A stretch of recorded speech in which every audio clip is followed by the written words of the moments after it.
Bismillahirrahmanirrahim. Assalamualaikum warahmatullahi wabarakatuh. Sobat-sobat ngabarin kabar. Semoga selalu dalam keadaan sehat walafiat, serta diberikan rezeki yang halal, berkah, lancar, dan juga banyak. Masih dalam laporan video kelanjutan dari pasukan atau geng Fufu Fafa bertemu dengan DPD. Tapi kali ini kita coba mereaksi apa kata Said Didu dan juga satu lagi orangnya berkumis lah. Kayaknya beliau itu mantan tentara. Mantan tentara sepertinya, tapi gua nggak kenal namanya siapa.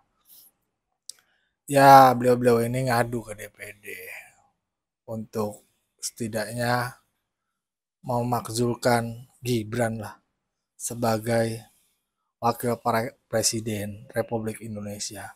Karena menurut mereka etika atau bahasa atau yang lainnya dari pandangan mereka itu nggak bagus Gibran itu. Penilaian itu mereka dapat dari Roy Suryo yang membeberkan siapa ini Fufu Fafa sebenarnya dan apa kata-kata Fufu Fafa, serangan Fufu Fafa terhadap Prabowo Subianto ya pada saat 2014 sampai 2019 kalau nggak salah tuh. Bahkan beliau-beliau ini mengungkapkan tuh ya kalau dirinya tuh nggak ikhlas dipimpin nama Gibran. Bahkan saya duduk tuh saking keselnya itu Gibran itu turunan yang nggak bagus lah dari biangnya, bahkan udah nggak turunan dan tambahannya.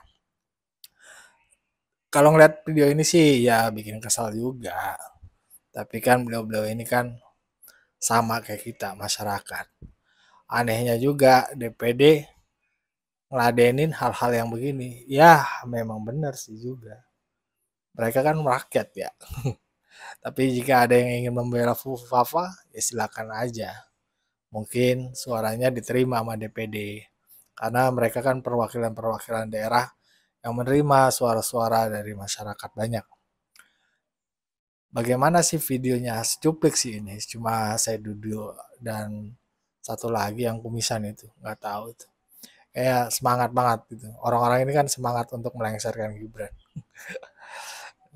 Dari awalnya dendamnya dari Pak Jokowi, terus sekarang turun ke Gibran karena ada peluang masuk untuk melengsarkan Gibran melalui Fufu Fafa. Katanya sih begitu. Mari kita simak apa yang dikatakan Said Didu dan satu lagi tuh bapak-bapak yang kumisan. Let's go. Assalamualaikum warahmatullahi wabarakatuh. Salam sejahtera bagi kita semua, Bapak pimpinan rapat dan seluruh anggota pimpinan, rekan-rekan, Bapak Ibu yang saya hormati dan saya muliakan. Terima kasih saya diberi kesempatan. Saya melihatnya dari sisi sosial, Pak. Semuanya sudah jelas yang disampaikan oleh Pak Roy dan Bu Tifa. Ini orang tidak normal, abnormal. Singkatnya gitu aja kalau nggak mau bilang sakit jiwa gitu, Pak. Dan saya melihatnya tampilannya dan kebiasaannya, Pak. Seorang wali kota di kantornya mainan anak-anak dikumpulkan. Terus pada saat debat kelihatan sekali kelakuannya kayak anak kecil. Kemudian setiap ada dia suka keluyuran atau suka belusukan juga itu ke pesantren kemana gitu. Karena nanti kalau ditanya, saya ingat dia datang ke salah satu pesantren mungkin di Jawa atau di Solo, dikatakan, apa kiat Bapak Wali Kota bisa seperti ini? Apa dia jawab? Saya masih ingat, dia jawab, kau turutin saja nasihat guru, kau nanti akan maju seperti saya. Terus kemarin hari kedua dia belusukan ke salah satu pembangun MRT. Ya mungkin di Ya, di salah satu MRT. Kemudian ditanya oleh wartawan, apa harapan Bapak dengan pembangunan ini? Langsung dia ambil mic, kasihkan Wamen jawab. Dari sini, ini kan bukan pemimpin, dan lain-lain, tampilannya yang miring-miring dan segala macam itu. Menurut saya ini penghinaan buat kita yang normal nih, Pak. Terutama anak muda dipimpin oleh orang seperti ini gitu. Saya ngeliatnya sih, Pak, nggak pantas. Malu kami dipimpin orang-orang yang dia jelas, yang datanya tadi disampaikan oleh Pak Roy Suryo dengan Bu Tipa. Nggak ikhlas saya dipimpin sama orang seperti ini. Di samping bisa saja Pak Presiden, Pak Prabowo itu berhalangan. Tetap bisa muncul gilanya, diapakan Republik Indonesia ini gitu. Karena itu panjang lagi, kalau saya katakan sangat panjang. Karena itu pada kesempatan di forum ini kepada bapak-bapak dari DPD kami sampaikan bahwa dengan data yang telah begitu lengkap, saya mewakili rakyat dan banyak yang bersuara kepada saya. Banyak teman-teman di Malaysia, kok bisa dapat teman saya yang di Malaysia itu, kok bisa sih wakil presiden Indonesia seperti itu? Saya mengkhawatirkan tadi, presiden berhalangan, dia pimpin. Waduh, diarahkan kemana ini Republik Indonesia gitu, Pak? Dan saya juga dan teman-teman banyak yang waras pasti tidak terima dipimpin orang nggak waras gitu, Pak. Karena itu kami menyarankan apa yang disampaikan. Saya lihat dari sisi sosial dan pandangan semua rakyat. Berharap sesuai dengan hukum, konstitusi, aturan yang ada harus dimakzulkan. Terima kasih. Wassalamualaikum warahmatullahi wabarakatuh.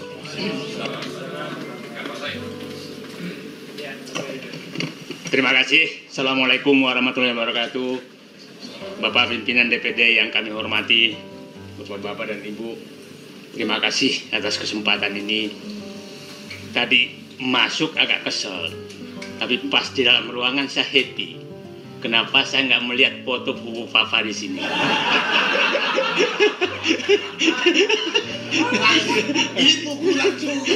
Jadi bukan sindiran. Dia tahu kita mau datang, mungkin diganti dulu. Jadi kelihatannya membuat saya happy. Saya nggak bayang kalau ketemu foto Bu Papa di sini, agak. Saya hanya ingin menyatakan kita 10 tahun dipimpin oleh presiden yang diawali dengan kebohongan SMK dan kehancuran yang dibikin sangat dahsyat. Jangan lagi kita dipimpin oleh selain pembohong, kasar, dan lain-lain yang diucapkan tadi. Turunan dari yang lalu. Tambahan dari yang lalu.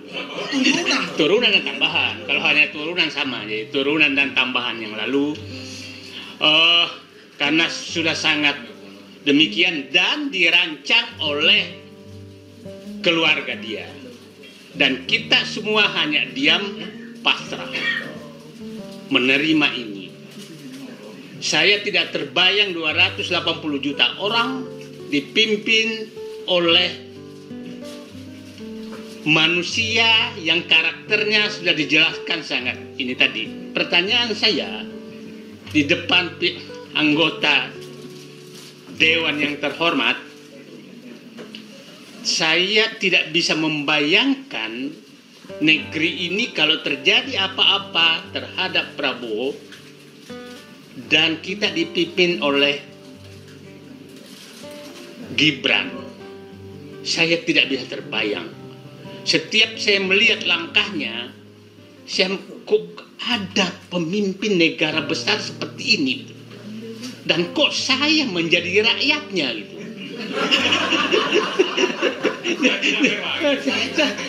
Jadi saya kok apakah saya memang sejauh sekali lebih rendah dari dia gitu loh.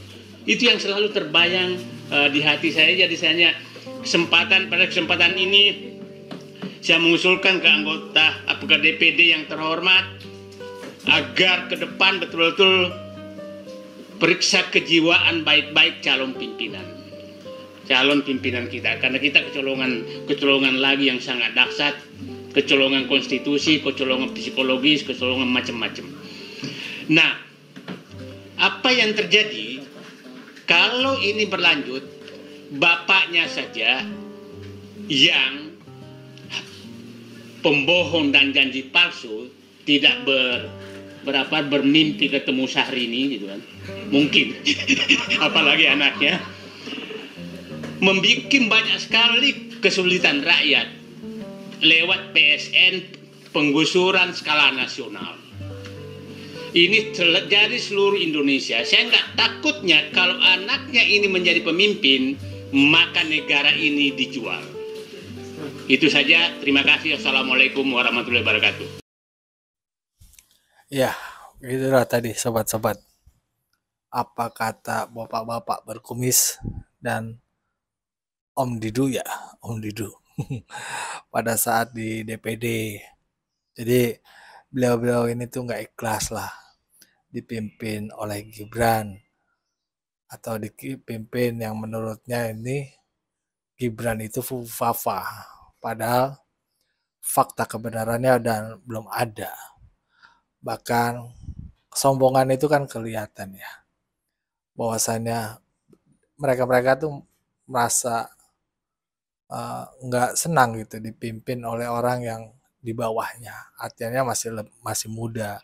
Sedangkan menurut doi ini lebih pada pinter, lebih pinter dari Gibran.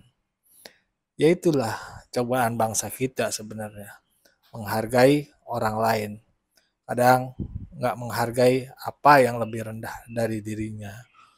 Itu permasalahannya.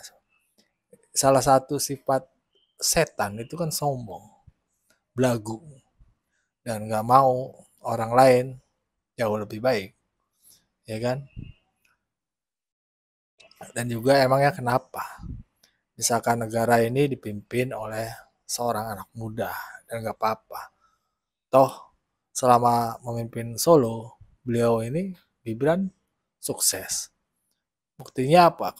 Tingkat kepuasannya tinggi, ya kan? Dan itu terbukti. Sekarang misalkan Prabowo dikhawatirkan kenapa-napa, lah itulah pikiran-pikiran jelek mereka. Padahal udah nggak ada apa-apa. Pak Prabowo sehat, insya Allah 10 tahun ke depan sehat. Wakilnya sehat. Begitu Pak. Kalau pikiran udah pesimistis, ketakutan, padahal nggak ada apa-apa. Nggak ada apa-apa. Gibran pun nurut sama Prabowo. Karena apa? Dia hanya sebagai wakil presiden. Dan kebijakan yang utamanya adalah di presiden, yaitu Prabowo Subianto. Beliaulah yang paling kuat kebijakannya mengambil keputusan apapun di negara ini. Bukan Gibran. Salah bapak-bapak ini. Makanya nggak perlu ketakutan berlebihan. Tenang aja. Insya Allah Pak Prabowo sehat, Gibran sehat, Pak Didu sehat, Pak Komis sehat, Pak Jokowi sehat semua. Gitu. Biar bangsa ini maju. Kalau pikiran pesimistis dan doa-doa jelek gitu kan kagak baik ya. Kita tuh juga pengen gondok tapi orang tua. Nah kita kan bukan anak kuliah yang kemarin tuh, yang bikin banner kuliah tinggi-tinggi, ya cuma dapatnya cuma bisa bikin kata.